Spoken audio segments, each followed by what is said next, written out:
नमस्कार दोस्तों, मैं रोहित गुंबर सफल क्लासेज में आपका स्वागत करता हूं। आज का जो अपना टॉपिक है 10th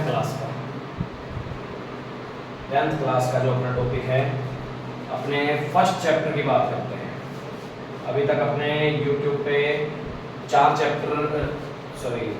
चैप्टर अपने डाल दिए हैं, 15वां, 14वां और 7वां, निर्देशांक ज्यामिति और प्रायिकता, और 14वां जो है अपना सांख्यिकी वाला, ठीक है, माध्यम बहुलक वाला। तो ये पुरानी बुक के अकॉर्डिंग नंबर है। बाकी अपने जो नंबर हैं, अब फर्स्ट चैप्टर के अपने बात करते हैं। पुरानी बुक के अकॉर्डिंग यदि बात करें तो अपना 1.1 कैंसिल हो चुका है, 1.4 कैंसिल हो चुका है, तो अपने को 1.2 और 1.3 ही करनी है सिर्फ। और नई बुक में यही 1.1 है और यही 1.2 है, ठीक है। अब चैप्टर का जो नाम है हमारे वास्तविक संख्या, क्या नाम है? वास्तविक संख्याएं। तो मैं तुम्हें बता दूं कि वास्तविक संख्याएं कौन सी होती हैं। संख्याएं होती हैं 2 प्रकार की, एक तो होती है वास्तविक और दूसरी होती है काल्पनिक। एक होती है वास्तविक, दूसरी होती है काल्पनिक। संख्याएं वो होती हैं जो अंडररूट के अंदर माइनस वाली संख्याएं बन के आए। अंडररूट के अंदर यदि माइनस किया जाए, अंडररूट में -7 कोई भी हो, अंडररूट के अंदर माइनस का आ गया ना कुछ, वो सारी कौन सी होती हैं? काल्पनिक। मतलब हकीकत में ऐसी नहीं होती, सिर्फ कल्पनाओं में होती है। कल्पना मतलब इमेजिनेशन में होती है हमारी, ठीक है ना। तो ये चीजें तो हम आगे पढ़ते हैं 11वीं क्लास में, जब तुम अकेली मैथ लेके आते हो तब पढ़ी जाती है। मेन बात आती है वास्तविक संख्याओं में। तो संख्याएं वास्तविक कौन सी हैं? इनको छोड़ के आज तक तुमने जो भी संख्याएं पढ़ी, अंडररूट वाली, बिना अंडररूट वाली जितनी भी पढ़ी हैं, पॉइंटों वाली, बटे वाली, जितनी भी आज तक तुमने पढ़ी, सारी की सारी अनंत तक के बीच में, माइनस अनंत से लेके प्लस अनंत तक के बीच में जितनी भी थी, वो सारी की सारी कौन सी संख्याएं होती हैं? वास्तविक संख्याएं। इन्हें इंग्लिश में बोलते हैं रियल नंबर्स। कौन से नंबर? रियल नंबर बोलते हैं। बात समझ आ रही है? वास्तविक संख्याओं को R से डिनोट करते हैं। किससे लिखते हैं? R से।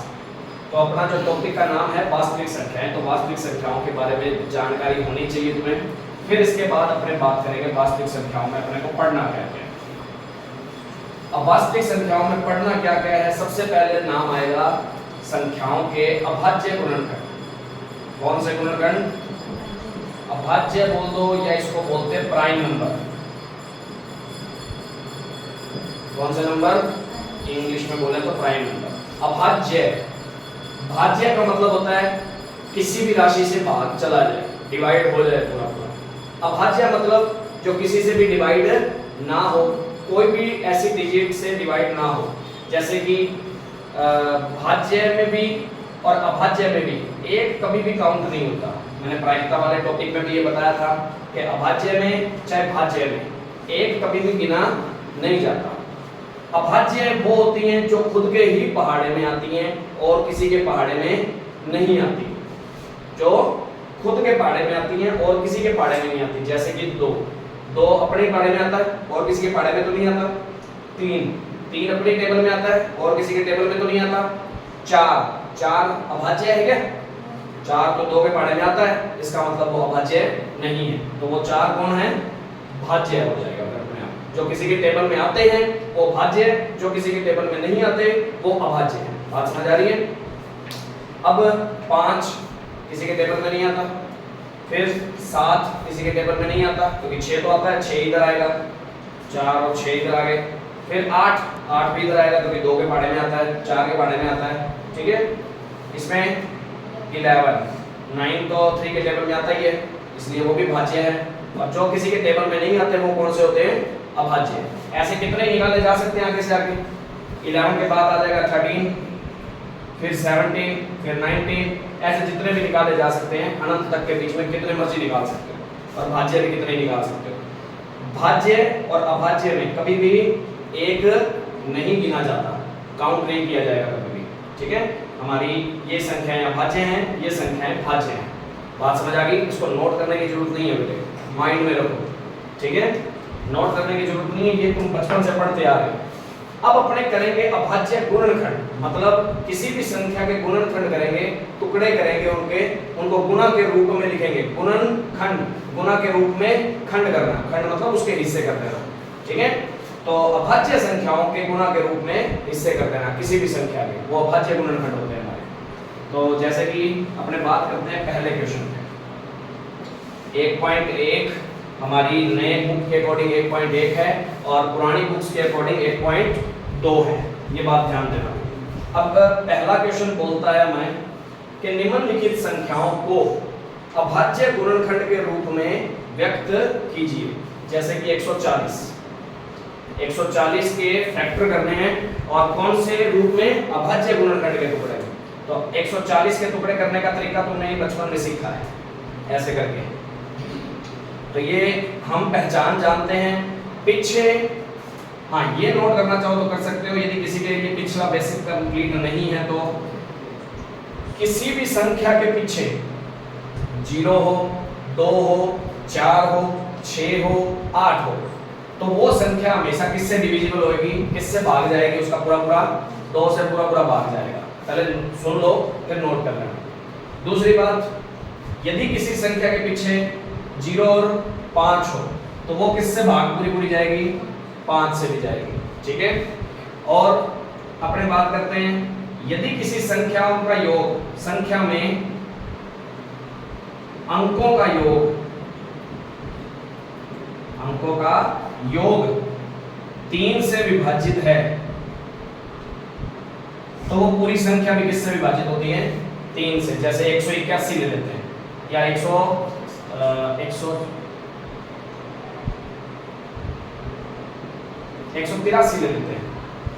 इसका पता करना है कि ये कितने से, 2 से जाएगा क्या, क्योंकि पीछे इनमें से कोई भी नहीं है, नहीं जाने वाला। 5 से जाएगा क्या, नहीं जाने वाला।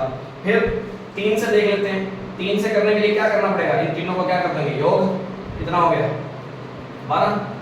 12 3 से विभाजित होता है क्या, 12 3 के पढ़े में नहीं आता है ना, तो 3 से विभाजित है 12। इसका मतलब ये पूरा 183 भी 3 से विभाजित होगा। तो 3 से पहचान करनी हो तो ऐसे करी जाती है। मेनली अपने को ये 3 4 ही चाहिए होते हैं, तो इसके हिसाब से अपने चेक कर सकते हैं। समझ आ गई। 7 का कोई रूल नहीं है अभी माइंड में, और वैसे होता भी नहीं है शायद, पर अपने बता देते हैं। 7 के लिए क्या करना होगा, फिर अपने सीधा 7 से डिवाइड करके देखेंगे वहाँ पीछे, यदि 7 का नहीं पता तो ये चीजें अपने नोट कर सकते होंगे पर बाद में। पहले अपना पहला क्वेश्चन करते हैं। पीछे क्या आ रहा है, तो किससे भेज दें, 2 से 5 से। पहले 2 आता है ना, तो पहले 2 से भेजो, ठीक है। 2 से भेज दिया तो ये कितना आ जाएगा, 2 से डिवाइड करना है मतलब उसका हाफ करना है। तो 14 का हाफ क्या होता है, 7। 0 का 0 हो गया। फिर पीछे 0 है तो फिर 2 से जा सकता है, तो कितना आ जाएगा पीछे, 35। क्योंकि 70 का हाफ कितना होता है, 70 का हाफ 35, 35। अब पीछे 5 आ रहा है, कितने से जाएगा, 5 से जाएगा, तो 5 7 35 होता है 7। अब 7 किसी और के टेबल में आता ही नहीं है, तो 7 7 पे ही जाएगा।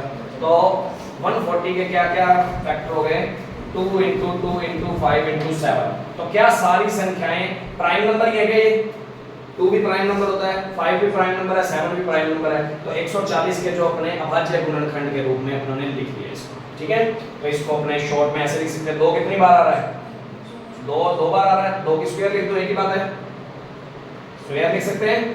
5 × 7 ऐसे का कैसे, तो प्रॉब्लम तो नहीं है, कर सकते हो कैसे। तो इस चीज को नोट करना चाहो तो कर सकते हो। पहले इस चीज को नोट कर लेना, 2 से भाग जाता है, 5 से, 3 से।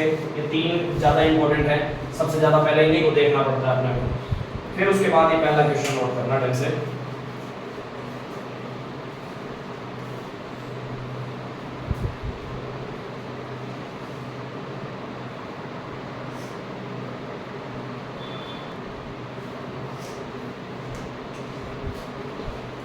अब देखो भाई, फर्स्ट क्वेश्चन का अपने बाकी तुम अच्छे तरीके से कर सकते हो। एक थोड़ा सा टफ है ये वाला, इसके फैक्टर करने हैं अपने, मान लो। तो पीछे 0 2 4 6 8 में से कोई है क्या, इसका मतलब ये 2 से डिवाइड नहीं होगा, नहीं होगा। फिर 3 से डिवाइड का क्या तरीका था, इन सभी का क्या करके देख लो, सम करके देख लो, प्लस करके देख लो। 7 और 4 11, 11 और 2 13, 13 और 9 22, 22 3 से विभाजित नहीं होता ना, 3 के पहाड़े में 22 नहीं आता ना, इसका मतलब ये पूरी संख्या 3 से भी नहीं जाएगी। पीछे 0 या 5 है क्या, तो ये 5 से भी नहीं जाएगी। फिर तीसरा चौथा नंबर किसका लगता है, 7 का, तो 7 से फटाफट करके देख लो, 7 से ऐसे डिवाइड करके देख लो, नहीं तो तुम्हारा दिमाग ज्यादा तेज है तो स्पष्ट फटाफट करके देखो कि 7 एकम 7 कितना, ऊपर से उतारा 4, तो 4 में 7 का भाग जाता है क्या, 4 में 7 का भाग चला जाएगा, नहीं जाएगा, ठीक है। तो फिर 2 अंक का उतारने पड़ेंगे, तो पहले क्या लगानी पड़ती है, 0 लगानी पड़ेगी। अब हो गया 42, 7 से 6 में क्या चला, फिर ऊपर से उतारा 9, 7 1 जा 7, पूरा डिवाइड किया गया, अभी 2 पेंडिंग है ना इसमें, इसका मतलब ये 7 से भी नहीं जा रहा। फिर उसके बाद किसका नंबर लगता है, 11 का, तो 11 एकम 11, 11 छिक 66, 11 छिक 66, कितने रह गए 8, 76 में से 66 के कितने रह गए 8, 8 और 2 82, 82, तो 11 7 जा 77, 11 7 77, ठीक है। तो यहाँ पढ़े थे 82 हमारे, तो 82 में से 77 गए, 5 रह गए, 5 और 9, तो 11 5 55 आता है, 11 59 आता है क्या, 59 तो पूरा नहीं आता ना, इसका मतलब ये 11 से भी नहीं जा रहा, 11 से नहीं जा रहा तो 13 से करके देख लो। अब यदि बारी बारी करने में दिक्कत आ रही है, यहाँ कटिंग रहेगी, तो पीछे करके देख लेना, 13 से फटाफट करके देख लो। 13 छिका 78 होता है, 13 5 65, 5 पे कितना रह गया 9, 13 7 91, 1 19, 13 के पहाड़े में 19 नहीं आता होगा, इसका मतलब ये 13 में भी नहीं जा रहा। 13 के बाद अभाज्य संख्या कौन सी होती है, 17, 17 किसी के पहाड़े में नहीं आता ना, तो 17 से करके देखो, 17 से करते कितना आएगा, 17 दूनी 34, 17 3 51, 17 चौका 68, 68 और ये रह गया कितना 6, ऊपर से उतारा 2, 17 3 51, कितना रह गया 17 7 119, पूरा गया ना 17 पे, तो ये आ गया 17 चौका 68, 17 3 51, 17 7 119, तो ये गया 17 पे गया। अब फिर चेक करो, 2 पे जाने नहीं वाला, योग करके देखो, 3 पे भी जाने नहीं वाला, यदि उससे पहले किसी पे जाने वाला होता तो वो पहले चला जाता, 17 तक इसका मतलब गया ही नहीं था ना इसमें डिवाइड, 17 से पहले वालों में, इसका मतलब ये 17 पे चेक कर लो दोबारा, या 17 के बाद वालों पे जाएगा, क्योंकि 17 से पहले चला होता तो वो इसी में चला जाता, समझ आ रही बात। तो ये चीज को थोड़ा सा ध्यान देना, तो आगे चेक करने से 17 पे चेक करो इसको, तो 17 पे चेक करते हैं, 17 एकम 17, 17 दूनी 34, रह गया 9, 97, 17 के पहाड़े में 97 नहीं आता, इसका मतलब ये 17 पे अब नहीं जाएगा। अब 17 के बाद कौन आता है 23, टेबल आने चाहिए, 19 आता है, बिल्कुल भी 19 आता है, समझ आ गई, 19 एकम 19, 19 दूना 38, 5 19 30 17, पूरा आ रहा है ना, 2 और 3, तो ये 23 पे, ये 19 पे जा रहा है। अब 23 खुद कौन होता है, अभाज्य संख्या ये, तो वो 23 पे जाएगा, इसका मतलब इसके जो फैक्टर होंगे वो क्या होंगे 17 गुना 19 गुना 23 होंगे, बात समझ आई। इसलिए ये थोड़ा सा टफ था, इसीलिए मैंने ये पार्ट तुम्हें करवा दिया, तो प्रॉब्लम तो नहीं। एक और आता है इसी के अंदर 5005, पीछे कितना है, कितने पे जाएगा 1001। अब 1001 अपने आप में खुद एक अभाज्य संख्या ही होती है, किसी के बारे में नहीं आती है, तो वो 1001 पे ही जाएगी, बात समझ आ गई। तो 5005 के क्या टुकड़े हो जाएंगे, क्या गुणनखंड होंगे, 5 गुना 1001, कर लोगे इसको, तो ये नोट कर लो। पहला क्वेश्चन तुम्हारा पहले 1.1 का मैंने अच्छे तरीके से तुम्हें बता दिया। जब तक तुम्हें अभाज्य गुणनखंड ढंग से नहीं निकालने आएंगे तुम HCF और LCM वाले क्वेश्चन नहीं कर पाओगे, क्योंकि अपना अगला टॉपिक HCF और LCM वाला होगा, महत्तम समापवर्तक और लघुत्तम समापवर्त्य, समझ आ गई, मैस है और लेस है वाले टॉपिक जो बचपन से तुम करते आ रहे हो छोटी क्लासों से भी, समझ आ रही बात। तो वीडियो अच्छी लगी हो तो लाइक और शेयर जरूर करें, अपने दोस्तों के साथ शेयर करें आगे से आगे, और कोई भी प्रॉब्लम लगती है तो कमेंट बॉक्स में आप बता सकते हैं। चैनल को सब्सक्राइब भी करें ज़्यादा से ज़्यादा। वीडियो देखने के लिए बहुत बहुत धन्यवाद।